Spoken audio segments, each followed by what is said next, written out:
Hey, this is Jack Bates. I play with Smashing Pumpkins and Peter Hook and the Light, and you're listening to the Nothing Shocking podcast.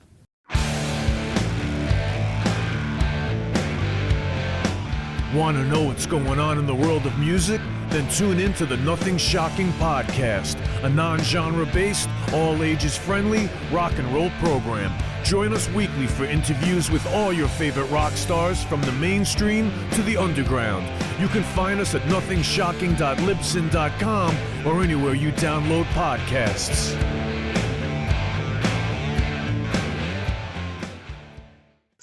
We're putting the band back together. The numbers all go to 11. I'm talking about bands that rock. Led Zeppelin. What about Sabbath? AC/DC. Motorhead. Does that mean it's louder? Is it any louder? Well, it's one louder, isn't it? We're not worthy! We're not worthy! Why don't you just make 10 louder and make 10 be the top number and make that a little louder? These go to 11. I get up off the ground and raise my head. Days like this, think I should be dead. One for Satan, two for me. Let's cheat the devil, it's fun, don't you agree? Welcome to the Nothing Shocking podcast. I'm your co-host, Jeff Untied, and with me in Dog Bowl Studios is Coach Nez. You can find the Nothing Shocking podcast on Libsyn or any podcatchers. Like our Facebook page or follow us on Twitter at NoShockPod. You can also find the Nothing Shocking podcast on Rock Rage Radio every Sunday morning at 7 a.m. Central Time. Our sponsor is Ragged Records, located in downtown Rock Island, Illinois, and downtown Davenport, Iowa. We'd like to thank the Hong Kong Sleepover for allowing us to use their music for our intro and bumper ending. Tonight's guest is Jack Bates of the Smashing Pumpkins. Also son of Peter Hook of New Order. Yeah, the Smashing Pumpkins just got done with a big tour. Yeah, I believe it was a 34-date tour, 3 months worth. So yeah, killer tour. What a very interesting fella to talk to. Yeah. Let's get to that interview. All right, good night. Good night.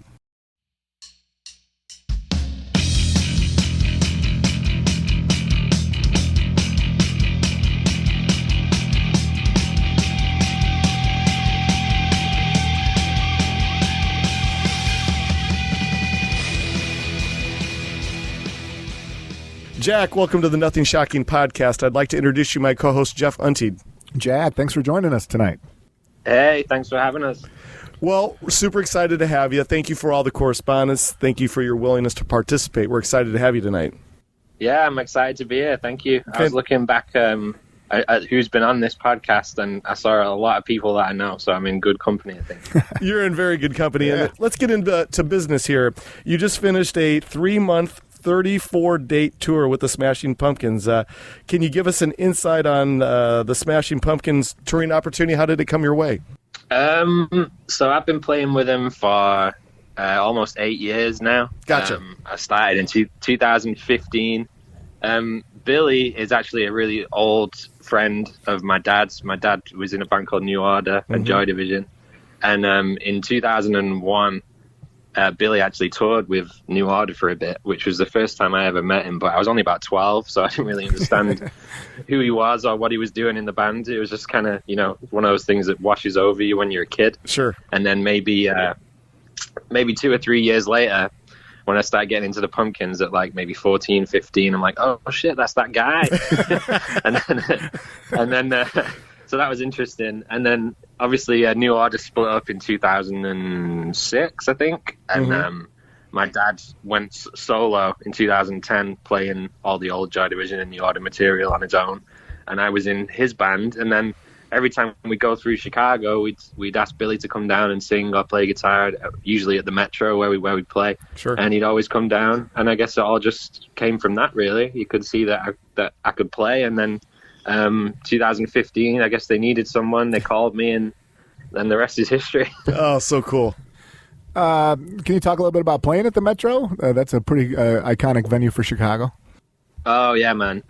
Joe Shanahan, the owner of the Metro, was actually, my dad was telling me he was actually the first guy to book New Order in the USA. Oh, wow. So he feels like an extended family member to me and my dad. It sort of feels like you're going to go and visit your uncle in Chicago every time we go there. But it's one of the coolest venues to play. The vibe is great. they always give you tons of free merch, which is appreciated when you're on the road. And yeah, it was fun. And I must have played there maybe 5 or 6 times with my dad's band. And then at the start of this run that we just did with the Pumpkins, we actually kicked it off at Metro as like a radio kind of promo warm-up gig. And that was incredible, just because obviously it's not lost on me the importance of the Metro to the Pumpkins. So it was, while I was used to playing there with my dad, I never thought I'd play there with the Pumpkins. So that was really cool. Yeah.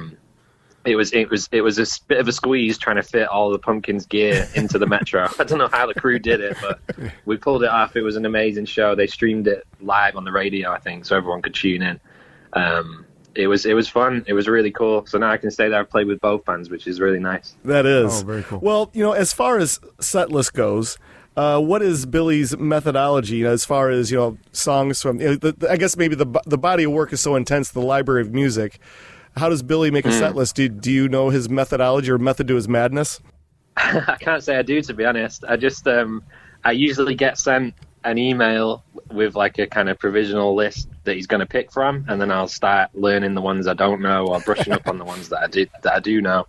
And then it'll kind of get whittled down a little bit.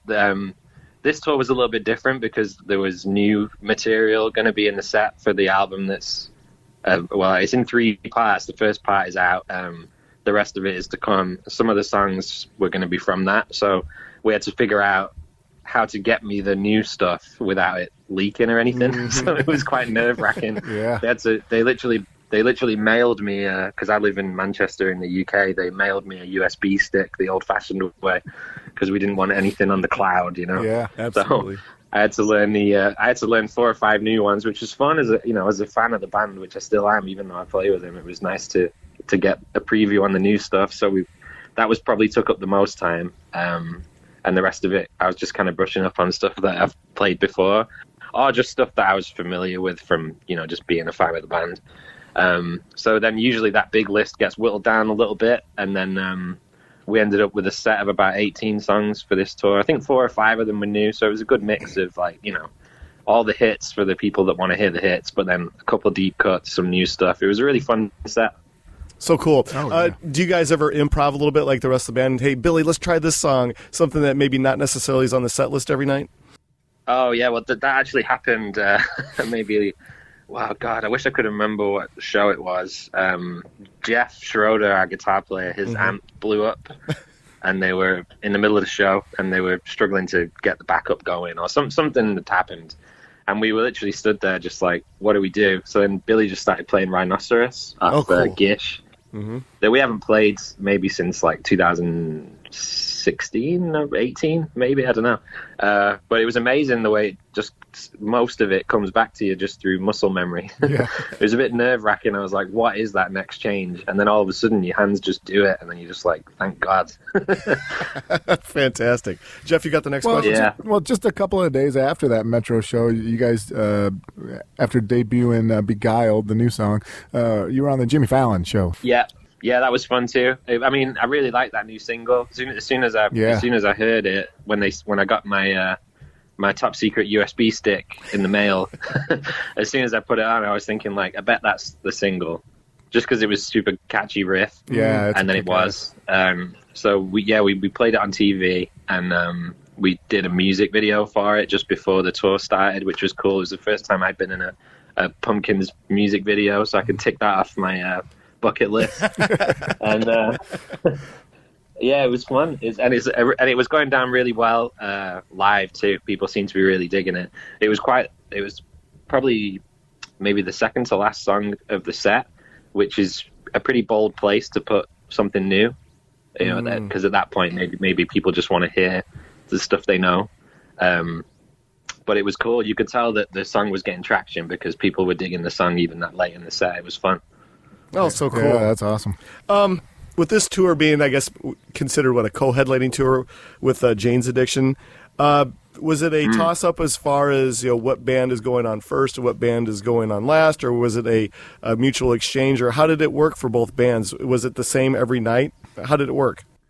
Yeah, Pumpkins were closing every Okay. night. So we'd go on about 9 and play for 2 hours. I think James would play about an hour before us, and then we also had Poppy playing as the opener to the tour, who were great. So it was fun. It was a really good night of music. You know, it's I suppose quite a long night of music. You know, you're looking at 4 hours, Right. but that's value for money in my book. So Absolutely. it was fun. Absolutely. Integral to most bands, the bass player drummer relationship, and you got Jimmy Chamberlain. Can you talk a little bit about playing live with Jimmy and your connection with him? Oh yeah, man. I mean, it's funny because when I first joined the band, Jimmy wasn't in the band at that point. He'd been out of it for maybe 5 or 6 years, and I was under the impression that I was going to be playing with a different drummer.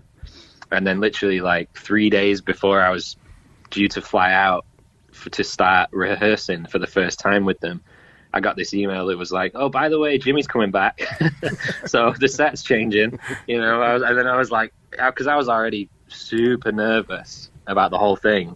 And then when I heard Jimmy was coming back, I got even more nervous. I had to learn a few last minute tunes that worked their way back into the set for that tour. And then it was just I mean, as a fan of the band, that's the ultimate drummer that you want to play with is Jimmy. Yeah. And we have a really good relationship off stage too. We get on really well, which is fun. And obviously as a drummer, he's one of the greatest ever. So it's really fun. I mean, I try my best to really anchor things down in terms of the bass, because as a fan, I want to hear Jimmy just go off. And if he knows the bass is steady and he's going to be there for him, he'll throw in all this crazy shit that I know people want to hear. So I sometimes see that as my job a little bit. I can if I keep things steady enough, I can allow Jimmy to really go off, which is fun, especially on songs like Silver Fuck, or you know, some of those kind of jammy songs with crazy drums. Yeah. And a lot of times he'll over the course of a tour, he'll say like, oh, I'm trying something different tonight on that song. I'm like, okay, let's go there. And then he'll pull something crazy out and then give you this look as if to say like, did you catch that? I'm like, yeah, I got it. That's so cool. Yeah. Well, it's fun. This past year, you've also played live shows with your dad, Peter Hook. How intensive of a touring did you guys do? Was it just these one-off live shows? Can you talk a little bit more about this?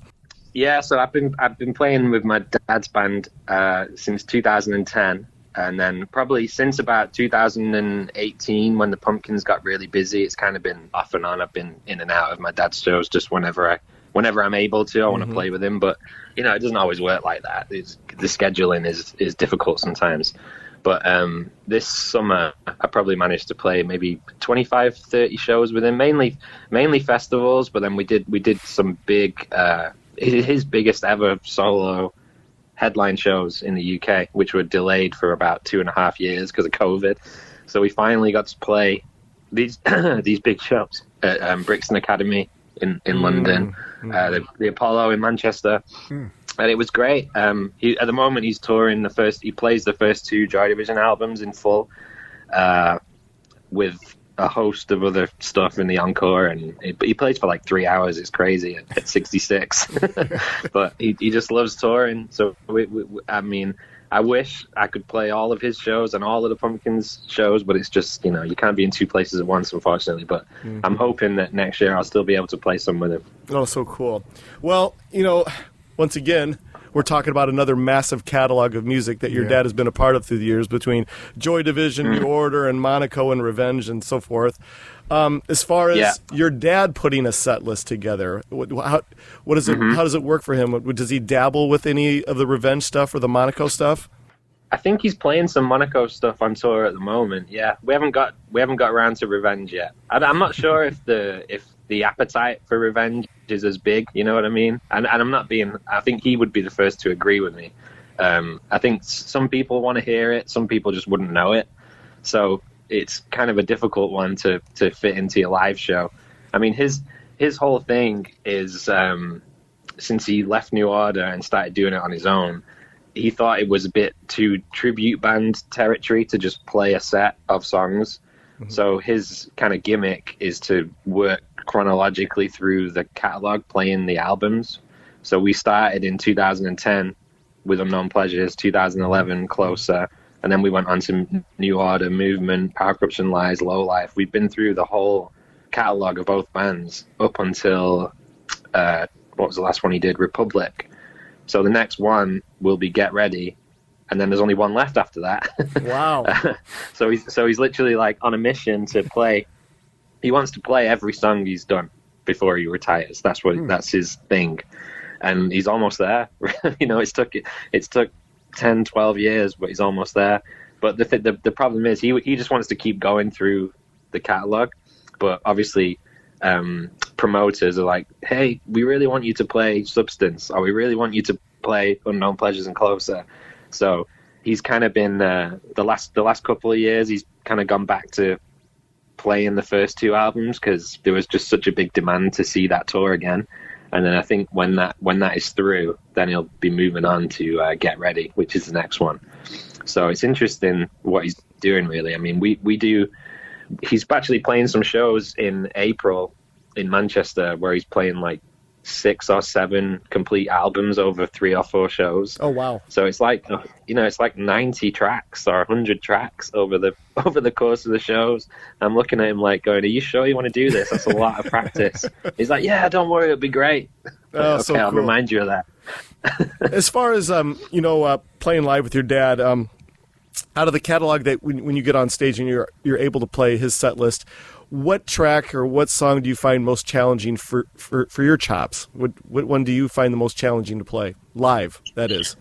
I don't know. I mean, initially, when we started playing, a lot of his material is on a 6-string bass, and when I started playing with him, I'd never played 6-string bass. So he's just basically giving me this instrument that I've never played before and going like, that's the sound, so you have to use that bass.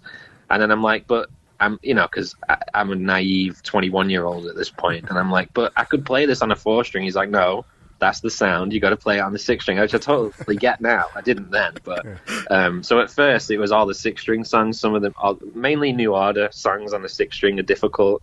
I remember really struggling with a few of them, like Passover by Joy Division was a difficult one. Chosen Time by New Order was a difficult one. Dreams Never End. But once I'd started playing the 6-string more, I actually kind of, when we get to those songs, I kind of enjoy those more now, just because it's that those Sure Gold Marathon 6-string basses that he plays are so much fun to play, and they sound so iconic. I mean, you literally plug that bass into his pedal board, and that's the Peter Hook sound that everybody loves. Like it's cool to play. I mean, I don't know. I think I kind of struggled with a couple of the ones. The last tour I did with him, we did Substance, and there's a couple of tracks towards the end of the New Order Substance, like State of the Nation and Subculture, Shell Shock. They're just difficult to. Some of them don't translate as well as others live, so you kind of have to improvise a bit and make up parts, and that was more of a challenge rather than just like play this bass line, So some of them are difficult, but the advantage of having 2 bass players in the band, which we do, he can take all the leads and the solos, and then there's still synth bass or lower octave bass lines that are happening too, so it works really well with the 2 bass players. Sometimes people don't really understand the setup until they see it, and then it's like, okay, I get it now. I imagine Shell Shock has to be an incredibly difficult song to play live just because of the pure speed of that song. Am I totally off by saying that? No, you're right. And it's got so many... some of those New Order songs have got so many elements that you just can't reproduce live. You're relying on sequences. Right. And it's just difficult.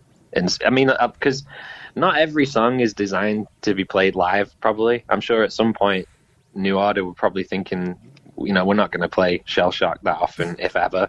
But certainly when we came to play it, it hadn't been played since maybe the early to mid 80s.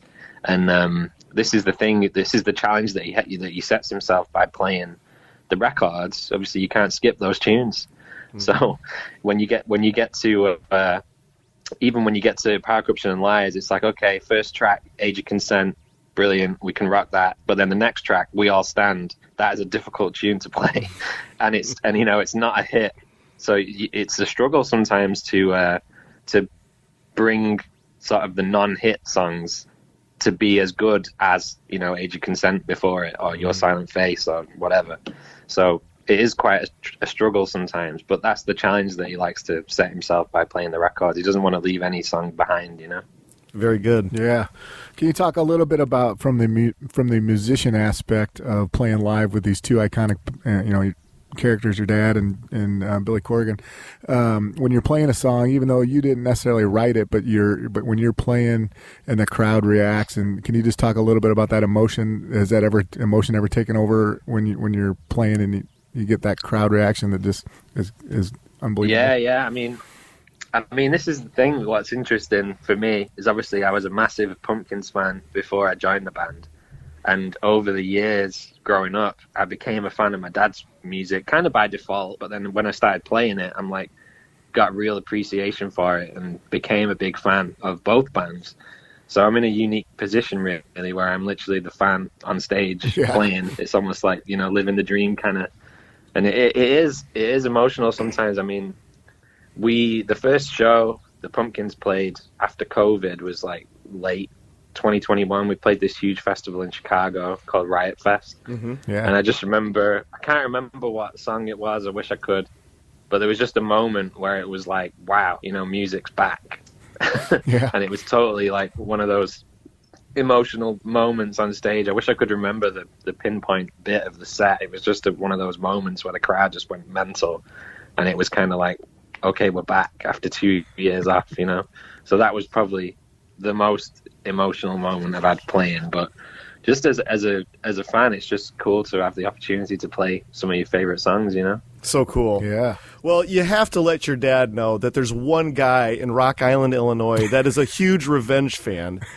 And I love Kiss the Chrome and I love Surf Nazi. I love those songs. So, I mean, there's got to be more people out there besides me that I own 3 copies of the CD and I got one on vinyl. Oh, so, wow. yeah. So just let them know that there's interest out there by geeks like me. I will. You should. We should get him on the podcast so you can talk to him about Revenge. You'll enjoy that. That is a deal. And so after this interview's over with, you got to tell him how cool we are. Yeah. I will pass you on. Don't worry. Fantastic. But, it's interesting because there seems to be a lot more interest in Revenge from the States than there is in the UK, which I find quite interesting. Yeah. Usually, whenever somebody writes on Facebook or whatever, like, oh, I'd love to hear Big Bang or 14K or some of these Revenge songs. Yes. They're always people from, Milwaukee or Chicago or LA. It's never somebody from Manchester, which is interesting. I don't know why that is. I guess Revenge just for some reason translated better in the US. Well, the UK seems to want more Monaco. Oh, I can understand that, too. I just remember the first time I heard the Revenge album. Once again, it was my neighborhood record store, riding up there on my 10-speed, and I opened the door. And, back in the days when record stores would get promo copies, right? And I walk in that front door, and they're blaring that album, and I'm like, whoa, this sounds like New Order. And like, nope, it's not. But anyway, let's move on here. It sounds interesting. It does. To me, to me, I don't really know what Revenge sounds like. It's kind of, I don't know. It doesn't really sound like anything else. It doesn't. It's maybe people weren't ready for at the time, which is maybe why Revenge wasn't as big as maybe it should have been. Because I think he really tried a kind of a different approach to his bass playing as well. Mm-hmm. And it was actually when he formed Monaco with David Potts, who actually is playing guitar with my dad still today. Mm-hmm. It was him that basically encouraged him, like, people want to hear your New Order style bass. And then obviously the first track that Monaco put out, What Do You Want From Me, it was like, there's the bass was back, so it was, you kind of, Revenge was him trying something completely different. And then maybe Monaco was a bit more going back to what he knows. I got it. I get it. Let's talk a bit more about your gear your collection of bass guitars. How many basses do you own? Yeah. This is a long question here. How many basses do you own? And do you have a certain bass that supersedes the rest of the basses that you have in your collection, like that go-to bass? God, I mean, I've been so spoiled by having a great relationship with Yamaha. Scott Marceau, the artist rep for Yamaha, has really spoiled me over the years, so I have an embarrassing amount of bass guitars, which I can't thank them enough for. They've been really supportive of me and my dad. And I don't know, it must be over 30, I would have thought, but they're kind of in different countries. You know, I got some of them are in Manchester, some of them are in storage in Chicago. So it's not like I'm sitting in this treasure trove of guitars. You know, I can go 2 years without seeing some of them. Yeah. But I have an embarrassing amount of basses, which is interesting. But most of them are just down to Yamaha being super generous and supportive of both the bands that I play with, which is great.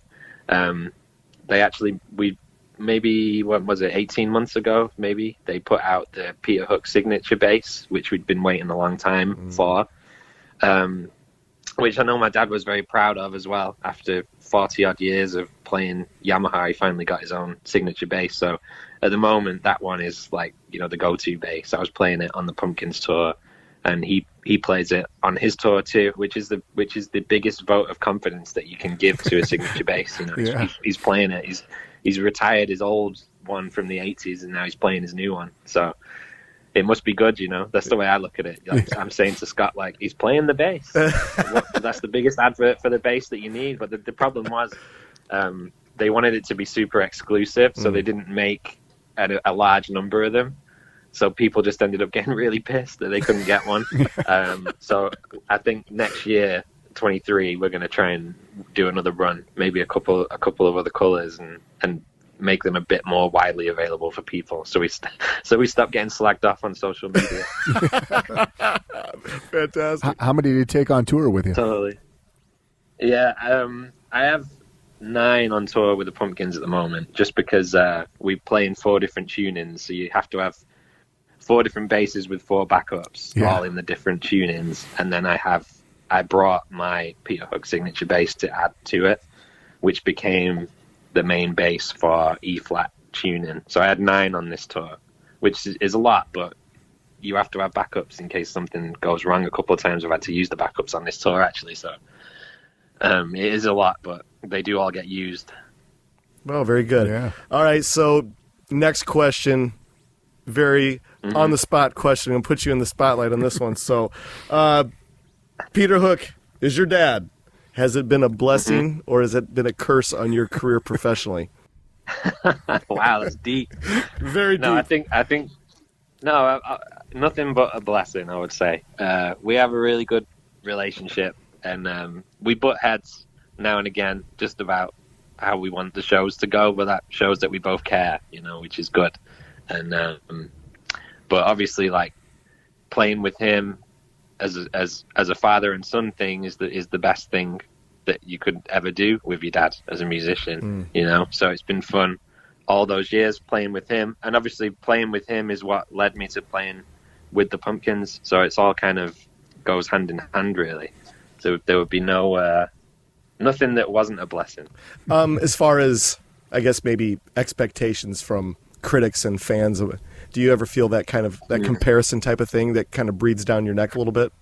Sometimes people just expect you to be him, you know. So it's kind of like some fans of his band send me kind of negative messages when they go see him and I'm not there because I'm with the Pumpkins, which is quite interesting. It's like, why have you left your dad? You should be playing with your dad. I'm like, oh my god, this is weird.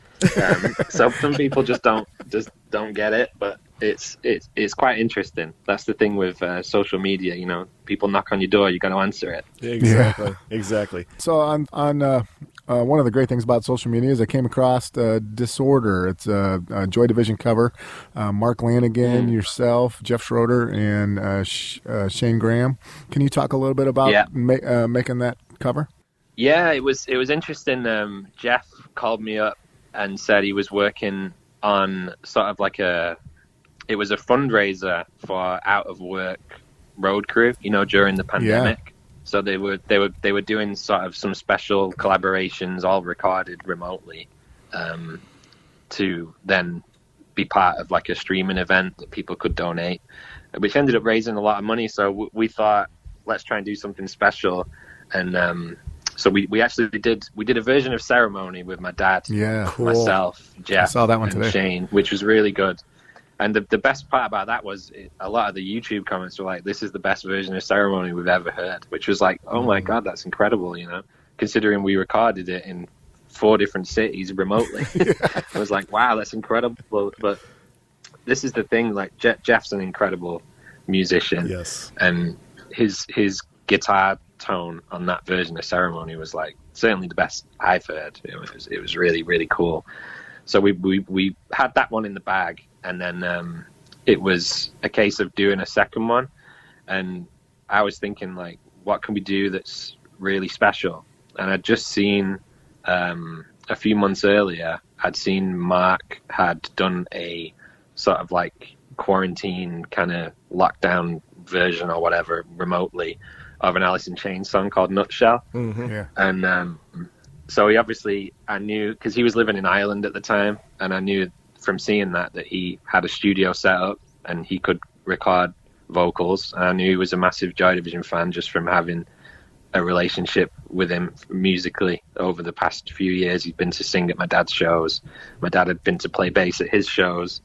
And I'd just played on what unfortunately became his last record, Straight Songs of Sorrow. So I had a really good relationship with Mark, and we asked him to sing on Disorder, which was one of his favorite Joy Division tracks. So I know he loved doing it, which was really cool, and it came out amazing. Jeff's friend Josiah did the video, all made it look all jazzy with kind of effects and whatever, and it just came out a really, really good version, and everyone was super happy with it. And it kind of makes me sad when I see it now, because obviously we've lost Mark this year in February, which was a real tough one. But I'm so glad that we did it, and he was so happy to do it, which was amazing. The best part about it was I remember getting I got sent like his raw vocal file, and I was listening to it, and just that voice is just so iconic and incredible. Yes, it is. It was like I got chills hearing like just the vocal. Mm-hmm.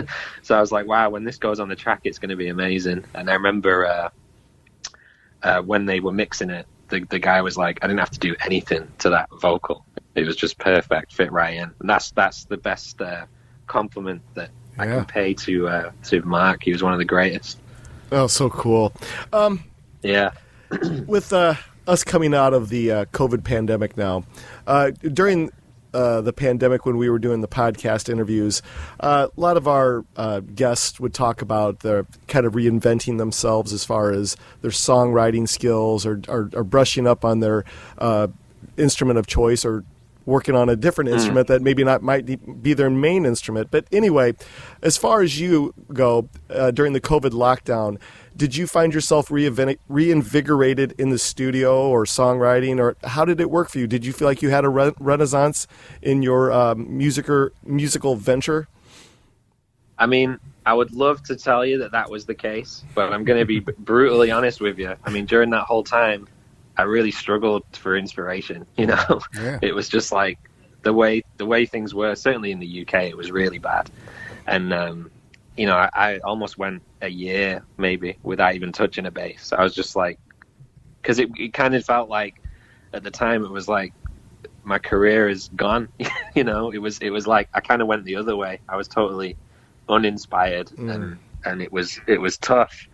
And obviously I'm surrounded in my house by basses, and I've got a couple of guitars, and I did a couple of things during lockdown, like the tracks with my dad and Mark, and me and Jeff did a couple of other things too, and it was cool to kind of play, but then I'd put the bass down again and just be like, yeah, whatever, because it kind of felt like I'm never going to be back doing what I was doing. It was tough, so I'd love to tell you that I had that renaissance like you're talking about, but I really struggled over it. It was kind of tough, and because you kept getting these gigs coming in, and it was like, oh, those shows from January 2020 have been postponed to January 2021 or whatever. So you're like, oh my God, a year.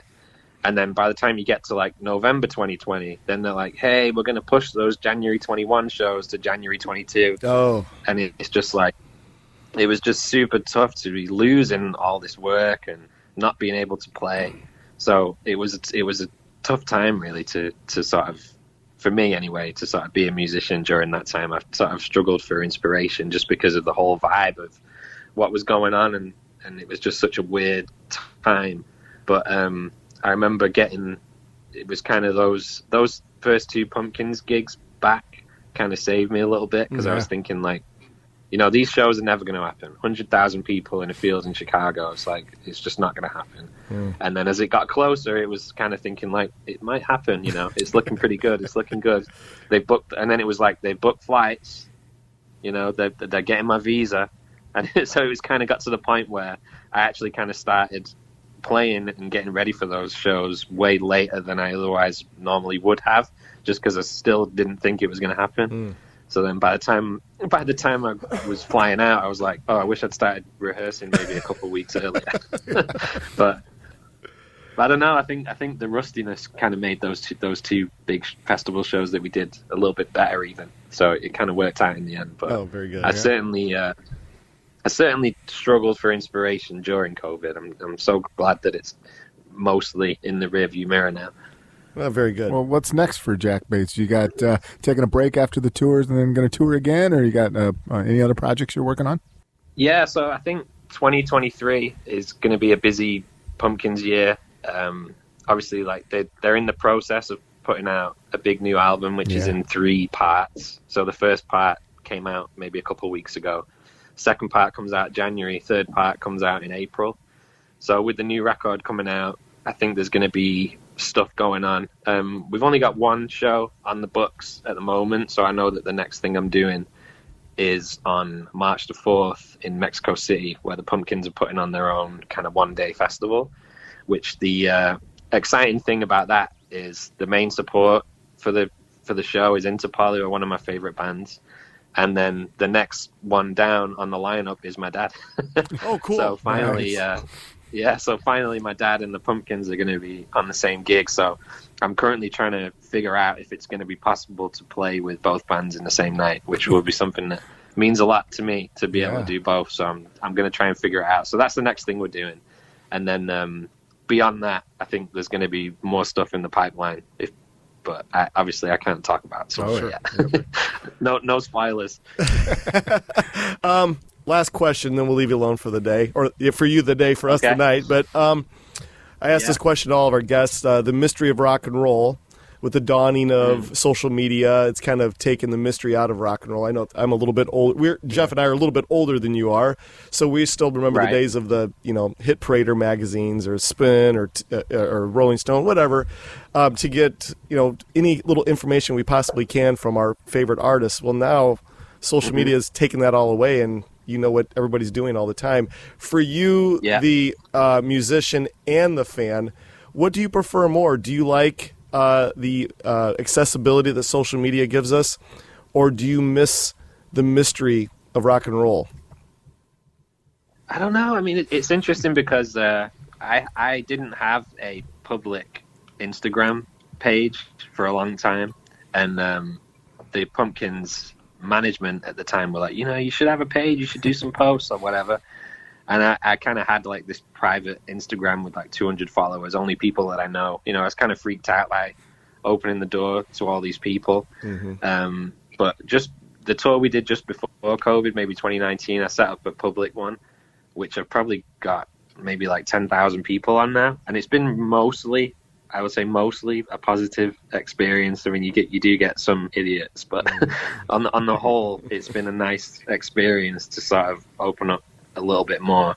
And I actually I took over the Pumpkins Instagram a couple of weeks ago when we played in Seattle, which was even obviously an even bigger outreach than my own account, and everyone was relatively supportive of what I was doing. So it was nice. It's actually been a relatively positive experience for me. I know that's not always the case for everybody, but it's one of those things, I think, where, like I was saying before, people knock on the door, and if you've got the door, you got to answer it. That's the way with Instagram and Twitter and stuff. And you never know what's going to be on the other side of it. It's interesting because I run all my dad's social media pages as well. Like, he has access to them, but he'll just send me stuff that he wants to tweet or whatever. But in terms of the business side of it, posting up photos from shows or putting up gigs or whatever, I run that as well.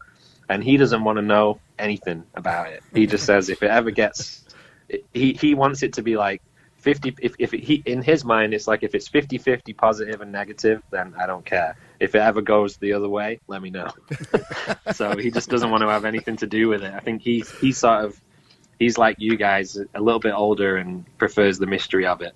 But he just leaves it to me, really. But every now and again, I'll get him to post some videos up, and people enjoy seeing him.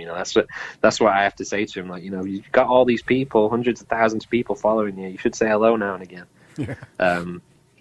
So it's been a relatively positive experience, but there's certainly there is a downside to it sometimes. Just if you're having a bad day or just not feeling great in general, and you'll open your phone to some guy just slagging you off or saying something horrible, and it is a bummer sometimes, and you sort of wish, like, why do I even have social media when it makes you feel like that?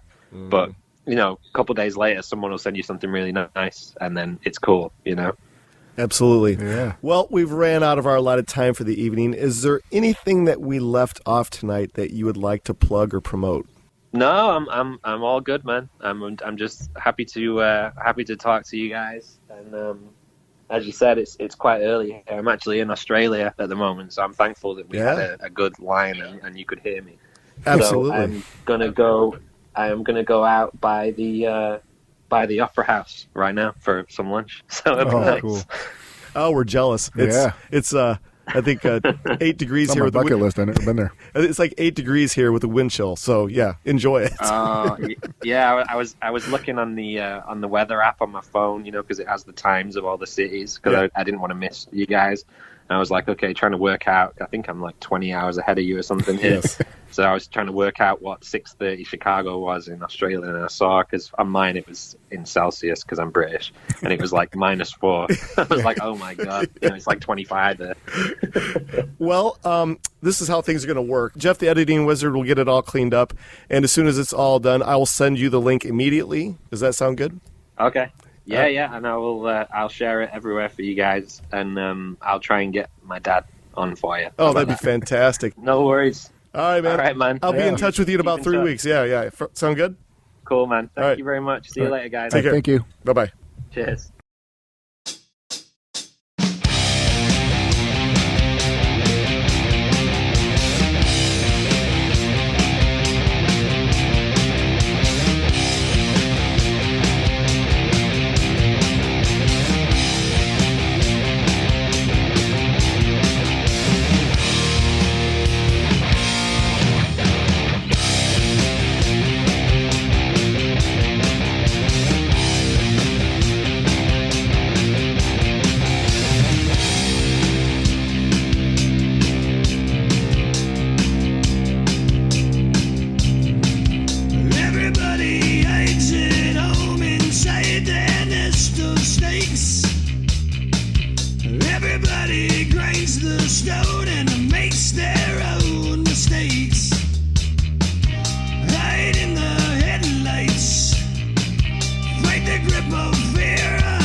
Everybody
Everybody pulls the plug and says their last goodbyes. Move to the sunshine, fight the grip of nights. If they ever take from you, then you plug out both their